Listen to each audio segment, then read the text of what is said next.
let me give you a disturbing thought.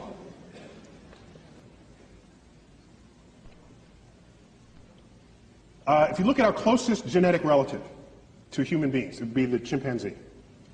We share like 98+% identical DNA. We are smarter than a chimpanzee. So let's invent a measure of intelligence that makes humans unique. Let's say intelligence is your ability to like compose poetry, symphonies, do art, math, and science, let's say, okay? Let's make that as the arbitrary definition of intelligence for the moment. Chimps can't do any of that. Yet we share 98, 99% identical DNA, okay? The most brilliant chimp there ever was maybe can do a little bit of sign language. Well, our toddlers can do that. Toddlers. So here's what concerns me deeply. Deeply. Everything that we are that distinguishes us from chimps emerges from that 1% difference in DNA. It has to, because that's the difference. The Hubble telescope, these that's in that 1%. Maybe everything that we are that is not the chimp is not as smart compared to the chimp as we tell ourselves it is. Maybe the difference between constructing and launching a Hubble telescope and a chimp combining two finger motions as sign language, maybe that difference is not all that great. We tell ourselves it is, just the same way we label our books optical illusions. We tell ourselves it's a lot. Maybe it's almost nothing. How would we decide that? Imagine another life form that's 1% different from us in the direction that we are different from the chimp. Think about that.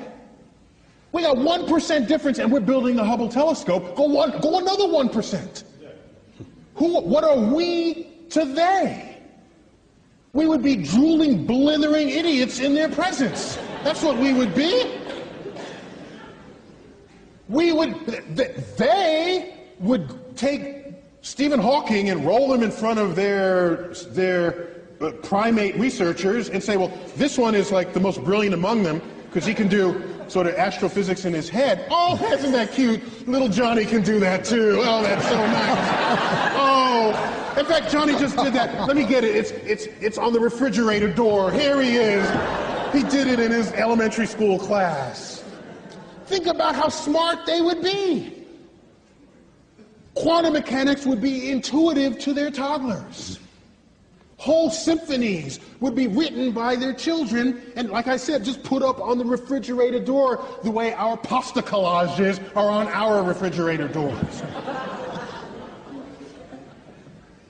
So the notion that we're going to find some intelligent life and have a conversation with it? When was the last time you stopped to have a conversation with a worm? Or a bird? Oh, well, you might have had a conversation, but I don't think you expected an answer, all right? So we don't have conversations with any other species on Earth with whom we have DNA in common. To believe that some intelligent other species is going to be interested in us enough to have a conversation, they'll look at our Hubble telescope and say, oh, isn't that quaint? Look at what they're doing.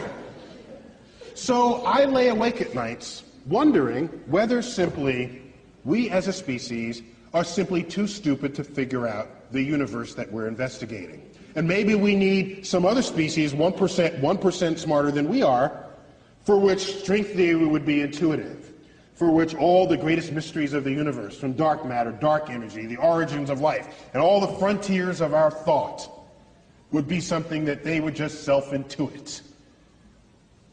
I'm jealous of that possibility, because I want to be around for those discoveries.